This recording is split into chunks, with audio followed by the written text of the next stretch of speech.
যে দুটি ক্ষেত্রে এটি একবারে বলবেন বিটিভির খবর দেখানোর জন্য একরকম বাধ্য করা হচ্ছে, প্রতিদিন একটি খবর বেসরকারি চ্যানেলগুলি থেকে বিটিভির একটি খবর দেখাইতেই হয়। 2 নাম্বার, প্রধানমন্ত্রী শেখ হাসিনা যত জায়গায় যত কিছু করুন সবকিছু লাইভ করার ব্যাপারে একটা চাপও থাকে সরকারের উপর থেকে বেসরকারি চ্যানেলগুলির ক্ষেত্রে।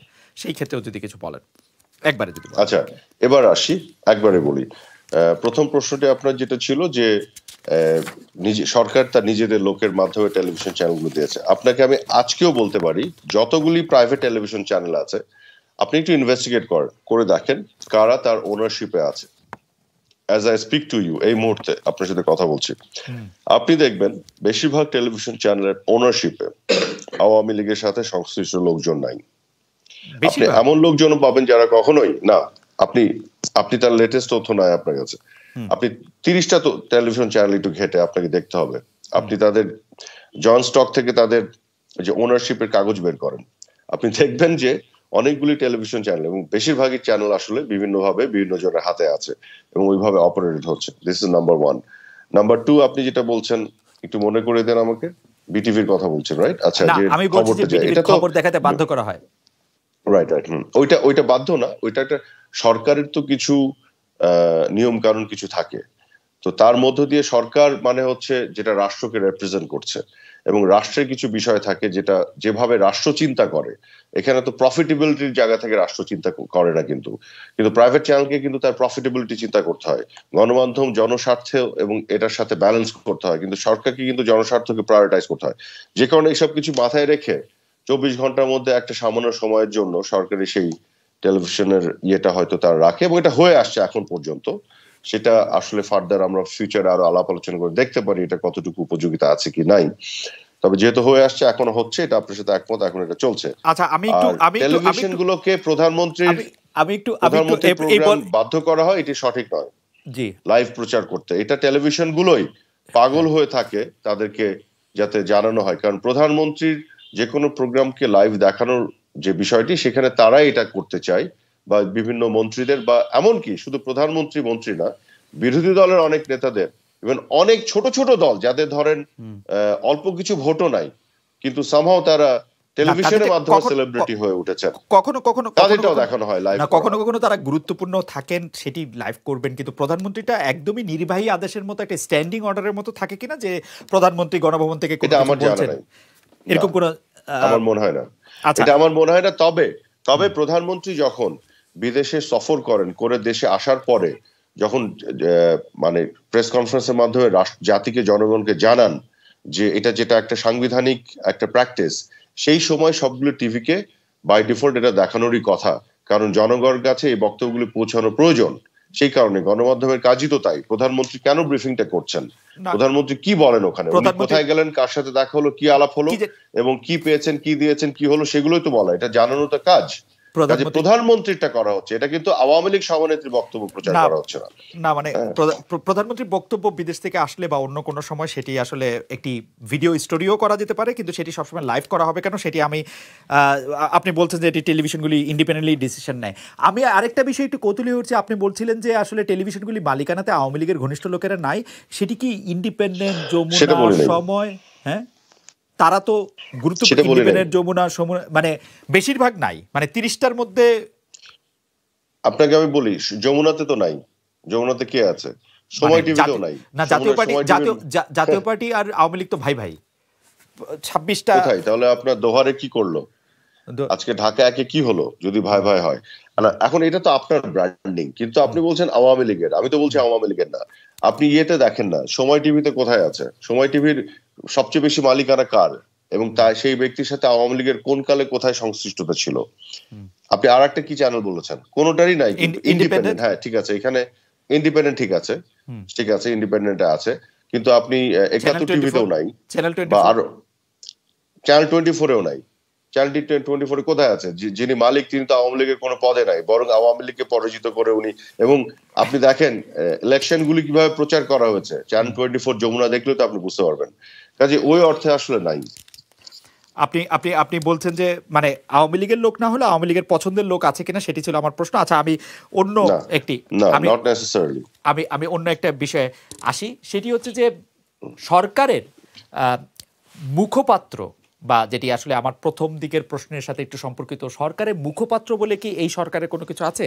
মানে সেটি কি তথ্য প্রতিমন্ত্রী, সেটি কি তথ্য সচিব, সেটি কি প্রাইম মিনিস্টারের প্রেস সচিব? বা কারণ আমরা দেখতে পাচ্ছি যে সরকারের বিভিন্ন মন্ত্রণালয় থেকে বিভিন্ন মন্ত্রীরা বা কোনো একটা সিচুয়েশন সৃষ্টি হলে অনেকে অনেক ধরনের কথা বলেন, তারপর আবার বলেন যে এটি তার নিজস্ব বক্তব্য বা এটি আসলে তিনি এভাবে বলেন নাই, রেকর্ডের থাকলেও তিনি বলেন যে এভাবে বলেন নাই। এটির ব্যাপারে আপনার কোনো ভাবনা আছে কিনা? আমাদের আসলে সরকারের মুখপাত্র হিসেবে ওই ধরনের কোনো বিষয় বাংলাদেশের রাজনীতিতে এবং সরকারি যে কার্যক্রম ওইভাবে তো নাই।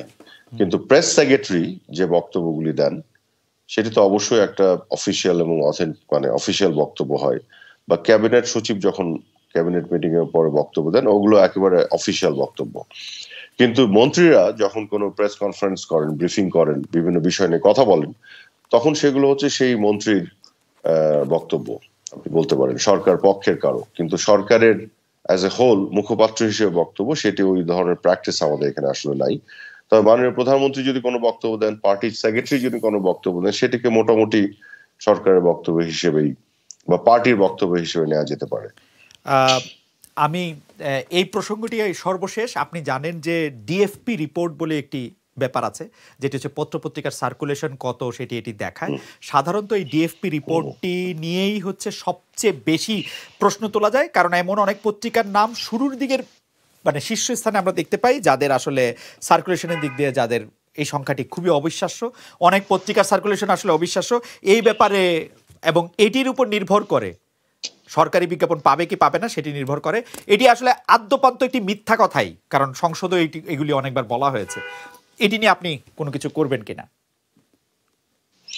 আমি অল্প কিছুদিন হলো এই মন্ত্রণালয়ের দায়িত্ব পেয়েছি।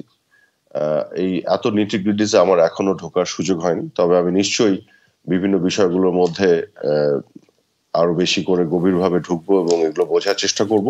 তো আমার একটা প্রচেষ্টা থাকবে প্রতিটি বিষয়ে সিদ্ধান্ত গ্রহণের ক্ষেত্রে যারা এক্সপার্ট এবং যারা মানে যাদের একটা সক্ষমতা আছে এবং যারা প্রফেশনাল পেশাদারিত্বের সাথে যারা কাজ করেন এরকম মানুষগুলোকে ইনভলভ করে একটা স্বচ্ছ প্রক্রিয়ার মাধ্যমে সিদ্ধান্ত গ্রহণ যাতে করা যায় এবং এক ধরনের ক্রেডিবিলিটি যাতে থাকে সেই সিদ্ধান্তের, এক ধরনের কনফিডেন্স তৈরি করা যায়, সেই কাজটি করার আমি চেষ্টা করব, কারণ আমি এভাবে অপারেট করতে পছন্দ করি।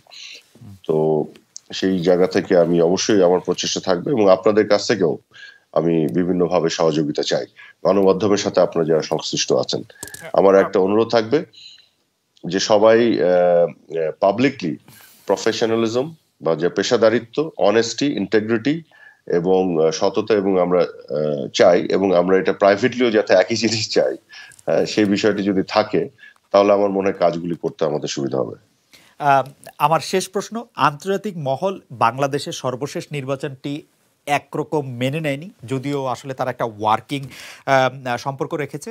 আমাদের কাছে এরকম কেউ কেউ বলছেন যে প্রধানমন্ত্রী শেখ হাসিনা আন্তর্জাতিক সংস্থাগুলির কাছে বা বন্ধু রাষ্ট্রগুলির সাথে কথা দিয়েছেন যে তিনি একটি ইনক্লুসিভ মিড টার্ম ইলেকশন দিবেন, এবং সেই জন্যই হচ্ছে তারা কোনো ইমিডিয়েট অ্যাকশনে যাচ্ছেন না। এ ব্যাপারে আপনার একটু মন্তব্য শুনতে চাই যে, এবং আন্তর্জাতিক এই সম্পর্ক উদ্ধার বা রক্ষার কোনো চেষ্টা আপনার পক্ষ থেকে করা হবে কিনা, সরকারের পক্ষ থেকে কি করা হবে? মিড টার্ম ইলেকশন রিলেটেড যে বক্তব্যটি দিলেন এটির কোনো ভিত্তি নাই, অ্যাবসলিউটলি ভিত্তিহীন একটি বক্তব্য, এবং এটা আমি দায়িত্ব নিয়ে আপনাকে বলছি। Number one. নাম্বার টু হচ্ছে আন্তর্জাতিক মহল ইলেকশনটি মেনে নেয়নি, এটি সঠিক নয়। শুধুমাত্র যুক্তরাষ্ট্র যে স্টেটমেন্ট দিয়েছে সেখানে কিছু বক্তব্য আছে এবং সেটাও কিন্তু ধোঁয়াশায় ভরা। তারা বলছে এটা ফ্রি এবং ফেয়ার হয়নি, কারণ তারা বলছে অন্যান্য অবজারভারদের মতামত থেকে তারা পেয়েছে। এই অন্যান্য অবজারভাররা কারা সেই বক্তব্য সুস্পষ্ট নয়, কারণ আমরা দেখেছি যতগুলো অবজারভার এখানে এসেছিল বিদেশ থেকে, বিভিন্ন দেশ থেকে, তারা সবাই ইতিবাচকভাবে নির্বাচনের কথা বলেছে। জাপানিজ অবজারভাররা যারা গভর্নমেন্টের ম্যান্ডেট নিয়ে এসেছিল তারা কিন্তু নির্বাচনকে নিয়ে ইতিবাচকভাবে কথা বলেছে। জাপান ইতিবাচকভাবে কথা বলেছে। ফ্রান্সের কাছ থেকে ইতিবাচক বক্তব্য আসবে। ইউরোপিয়ান ইউনিয়নের যে স্টেটমেন্ট সেখানেও কিন্তু নির্বাচনে যুক্তরাষ্ট্রের মতো বক্তব্য আসে নাই। কিন্তু আপনি যে অবজারভারদের কথা বলছেন সেই অবজারভাররা কিন্তু আসলে আপনাদের অ্যাপয়েন্টেড, আপনাদের সিলেক্টেড, এবং তারা কোনোভাবেই ইন্ডিপেন্ডেন্ট অবজারভার হিসেবে অনেকগুলি জায়গা দেখেছেন, এরকম আমরা খুব প্রমাণ আমরা পাই নাই। আমি এটা নিয়ে আসলে লম্বা কথা বলতে পারি যে এখন অবজারভারদের নিয়ে আসলে অনেক আচ্ছা কথা হয়েছে। তো এটা আমাদের অ্যাপয়েন্টেড, আমাদের সিলেক্টেড, এরকম প্রমাণ কি পাওয়া গেছে? হ্যাঁ, কিছুটা পাওয়া গেছে। আসলে বিষয়টি হচ্ছে একজন, কোনো প্রমাণ এরকম নাই, এগুলো বানিয়ে বানিয়ে বলার কথা, এরকম কোনো প্রমাণ নাই। একজন ব্যক্তি যিনি ফর্মার কংগ্রেসম্যান, একজন ব্যক্তি যেমন একজন ওয়েল স্ট্যাবলিশড একজন রাজনীতিবিদ ইউএসএ তে এবং কানাডায়, ইউকে তে, এই মানুষগুলি তারা যখন আসবে তারা যেটা অবজার্ভ করবে সেটাই তো তারা বলবে। তাদেরকে কি আমরা ইনফ্লুয়েন্স করে বলাতে পারবো? এটা কি ধরনের কথা? Number one. Number two, Japanese অবজারভাররা তো জাপানিজ গভর্নমেন্টের ম্যান্ডেট নিয়ে আসা, তারাও তো ইতিবাচক ভাবে কথা বলেছে।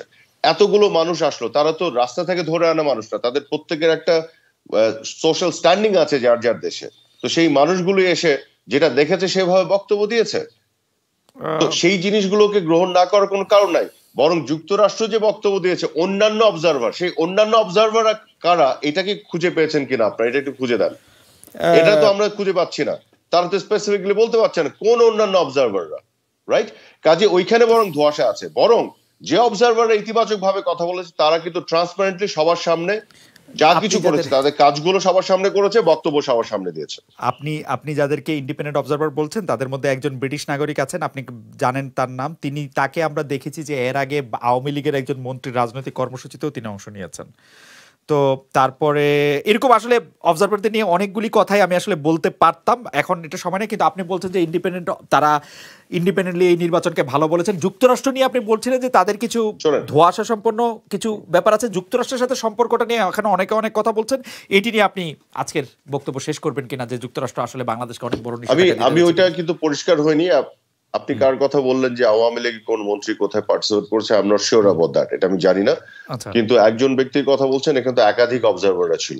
যাই হোক, এবং তাদের প্রত্যেকেরই যে যার দেশে সোশ্যাল স্ট্যান্ডিং আছে, তারা কোনো ওই ইনফ্লুয়েন্সে এসে কথা বলার লোক না, এই জন্য আমি তাদেরকে ইন্ডিপেন্ডেন্টই বলতে যাচ্ছি। এক, আর কোনো নিষেধাজ্ঞা বা এই ধরনের কোনো বিষয় এখানে নাই।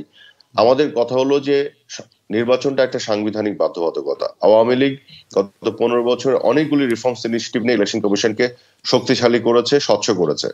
আমরা চেয়েছিলাম যে সবাই নির্বাচনে আসুক, একটা পরীক্ষা হয়ে যাক। বিএনপি আজকে এই পরীক্ষাটা নিতে পারতো, তারা ইলেকশনে এসে বলতে পারতো যে ইলেকশনের অবস্থা ভালো হলো না খারাপ হলো, সেটি তারা করলো না। 28 তারিখে তারা জ্বালাও পোড়া এবং সন্ত্রাসের পথে হাঁটলো। এবং আমি মনে করি বিএনপির টপ লিডারশিপ তাদেরকে নির্বাচনে আসতে দেয় নাই। কারণ বিএনপি যদি নির্বাচনে আসতো তাহলে আরো পরিষ্কার হতো যে আসলে ইলেকশন কমিশন কিভাবে বিহেভ করতো। আমরা বিশ্বাস করি যে এটা এম্পাওয়ার্ড হয়েছে এবং ইলেকশন কমিশন শক্তিশালী যে অবস্থান নিয়েছিল, বিএনপি ছাড়া নির্বাচনে বিএনপি থাকলে একই অবস্থান নিত, কিন্তু সেই পরীক্ষাটা করতে পারলে জাতির উপকার হতো। আমরা সেখান থেকে আমাদের ভুল ত্রুটিগুলি ধরে আরো সামনের দিকে আরো ভালো কিছু করার সুযোগ পেতাম।